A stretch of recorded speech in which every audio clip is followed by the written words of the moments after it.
کہ فرعون کون ہے۔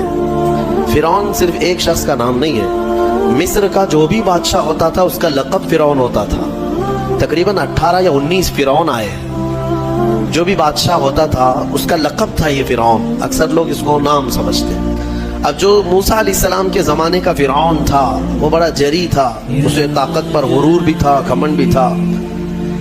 ایسا ہے کہ تقریباً 100 سال تک تو کبھی اس کو سردی بخار بھی نہیں آیا، بیمار کبھی نہیں ہوا۔ تو آدمی کو جب کوئی تکلیف نہ آئے تو وہ غرور میں بڑھ جاتا ہے اور اسے ایسا لگنے لگتا ہے کہ میں سب سے پاورفل آدمی ہوں دنیا کا، مجھے کچھ ہو نہیں سکتا۔ تو یہی فرعون ہے جس نے اپنے زمانے میں یہ اعلان کیا تھا کہ لوگوں میں تمہارا رب ہوں، تمہارا بڑا رب میں ہوں، میری عبادت کرو۔ بات تو چل رہی تھی اور لوگوں کو اپنی خدمت پر معمور کرنے کی بجائے اپنی عبادت پر معمور کرتا تھا، ہزاروں لوگ اس کو سجدہ بھی کرتے۔ ایک دن ایسا ہوا کہ فرعون نے خواب دیکھا، آسمان سے ایک تارا ٹوٹ کر اس کی گود میں گرا یا اس کے محل پہ گرا اور پھر آگ لگ گئی اس کے محل میں۔ وہ گھبرا کر کے اٹھا، صبح نجومیوں کو، کاہنوں کو بلایا کہ اس خواب کی کوئی تعبیر صحیح بتا دے۔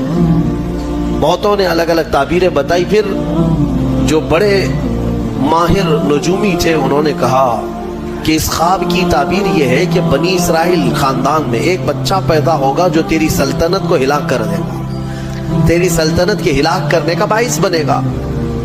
خواب کی تعبیر سننے کے بعد شاہی فرمان جاری کر دیا اس نے کہ بنی اسرائیل میں آج کے بعد جو بھی لڑکا پیدا ہوگا اسے مار دیا جائے گا، کیونکہ وہ بچہ کہیں سلطنت کی ہلاک کرنے والا پیدا نہ ہو جائے۔ تو یہ اعلان کے بعد بنی اسرائیل خاندان میں جو بھی لڑکا پیدا ہوتا اسے مار دیا جاتا، بیٹوں کو ذبح کر دیتا تھا اور لڑکیوں کو زندہ چھوڑ دیتا تھا۔ 1 سال کے اندر انہوں نے 12,000 بچوں کو ذبح کیا، پیدا ہوتے ہی قتل کر دیتے تھے۔ لڑکے کو زندہ رہنے کا حق نہیں تھا، صرف ڈر تھا۔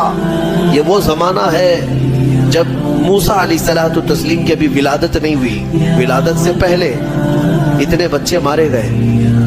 پھر اس کے درباریوں نے اس سے ریکویسٹ کیا کہ اگر ایسے سب مار دیے جائیں تو آپ کی خدمت کے لیے بچے کہاں سے ملیں گے، جوان کون ہوگا؟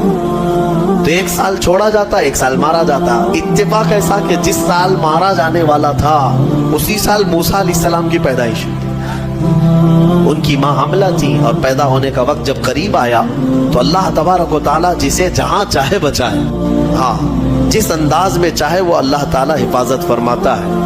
تو موسیٰ علیہ السلام کی ماں کے دل میں اللہ نے بات القاء کی کہ تہ خانے میں چلی جائیں۔ وہ تہ خانے میں گئی، بچے کی ولادت ہوئی، لڑکا پیدا ہوا۔ اب وہ گھبرا گئی کہ یہ سال مارے جانے والا ہے اور وہ بنی اسرائیل خاندان سے تھی۔